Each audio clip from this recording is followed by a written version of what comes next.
جس کا پڑوسی اس کے ظلم کی وجہ سے پریشان رہتا ہو. اگر ہمارا پڑوسی ہمارے ظلم کی وجہ سے پریشان رہتا ہے، ہمارے وجود سے پریشان رہتا ہے، یقین جانیے وہ بندہ مومن کامل نہیں ہو سکتا. اس لیے آپ اگر مارکیٹ میں دیکھیے، ہمارا اپنا حال تو یہ ہے کہ مسلمانوں سے نکلے، مسلمانوں میں بیٹھے، مسلمانوں میں تقریر کر رہے ہیں، مسلمانوں سے ملیں گے، پھر مسلمانوں کے پاس چلے جائیں گے. سماج میں آپ رہتے ہو، مارکیٹ میں تمام دھرم کے لوگوں کے ساتھ دکانیں آپ کی ہیں. اس لیے اتنی ایمانداری کے ساتھ بزنس کیجئے کہ کسی بھی دھرم کا کوئی بھی بندہ آپ کے بزنس میں آپ کا پارٹنر ہو تو خدا را اسے یہ یقین ہو جانا چاہیے کہ یہ رسول اللہ کا ماننے والا ہے. نقصان تو برداشت کر سکتا ہے مگر ہمارے ساتھ غداری نہیں کر سکتا. نشے رات میں ہم بیٹھے ہوئے تھے، ایک پولیس جوان مجھے ملے اور مجھ سے کہتے ہیں حضرت آپ کو ہم کیا بتائیں، ہم تو چوراہوں پر رہتے ہیں، ہم دیکھتے ہیں کہ اکثر مسلمانوں کے نوجوانوں کی حالت یہ ہے کہ ہاتھ میں سگریٹ ہے اور ایک ہاتھ میں بیئر ہے اور نہ جانے کتنے نوجوان ہیں. یہ ایک بندہ اپنا درد دل بیان کر رہا تھا. اس لیے میں آپ سے عرض کروں گا، جب ہم شراب پیئیں گے، جب ہم نشے کی عادت ڈالیں گے تو کون ہمارے قریب ہوگا؟ جب ہم جوا کھیلیں گے تو کون ہمیں قریب سے سمجھنے کی کوشش کرے گا؟ جب ہم جھوٹ بولیں گے تو کون ہمارے قریب آئے گا؟ اس لیے ضرورت اس بات کی ہے کہ صرف جلسے والے مسلمان نہیں بلکہ روزانہ کے مسلمان بنے، ہر وقت کے مسلمان بنے. اپنے پڑوسیوں کے ساتھ ہمارے رویے اچھے ہونے چاہیے. مارکیٹ میں ہم کسی بھی دھرم کے لوگ ہمارے پارٹنر ہیں، آس پاس ہیں، تو ان کے ساتھ ہمارا سلوک اچھا ہونا چاہیے. اگر کوئی 1 کلو چینی لینے آیا ہو تو 1 ہی کلو چینی دینا چاہیے. 900 گرام تول کر کے اور 100 گرام بچا کر کے اپنی زیادہ حلال روزی کو تھوڑی حرام روزی کی وجہ سے برباد نہ کریں.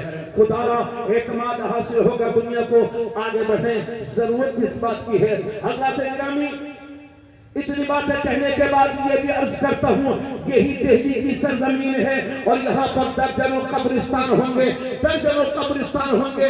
پہلے روڈ کچے ہوتے تھے، ایکسیڈنٹ ہوتا تھا، 1-2 لوگ مرا کرتے تھے. آج ایکسپریس وے بنے ہوئے ہیں، پوری کی پوری گاڑی پلٹتی ہے اور پوری کی پوری فیملی ختم ہو جاتی ہے. معلوم نہیں زندگی کی شام کب ہو جائے، معلوم نہیں کس کی زندگی کی شام کب ہو جائے. کل من علیہا فان ویبقى وجہ ربک ذو الجلال والاکرام. زمین پر جتنی چیزیں ہیں سب کو فنا ہونے والا ہے، ہونے والی ہے. باقی رہنے والی ذات خدا کی ذات ہے.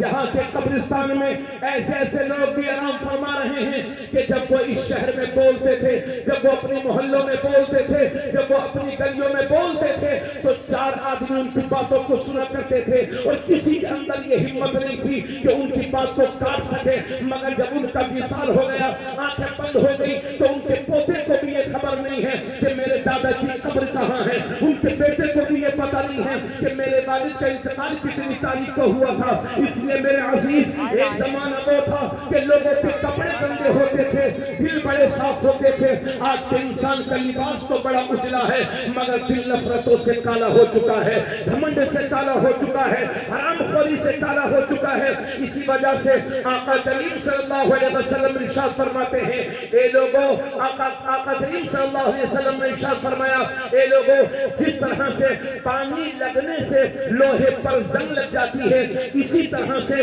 ان دلوں کو بھی زنگ لگ جاتی ہے. یہ دل بھی میلے ہو جاتے ہیں، یہ دل بھی گندے ہو جاتے ہیں. صحابہ کرام نے عرض کیا، یا رسول اللہ، دلوں کی گندگی کیسے صاف ہوگی، دلوں کا میل کیسے صاف ہوگا؟ تو اللہ کے نبی فرماتے ہیں، اگر دلوں کے میل کو ختم کرنا چاہتے ہو، دلوں کی گندگی کو ختم کرنا چاہتے ہو تو کثرت کے ساتھ موت کو یاد کیا کرو اور قرآن کریم کی تلاوت کیا کرو.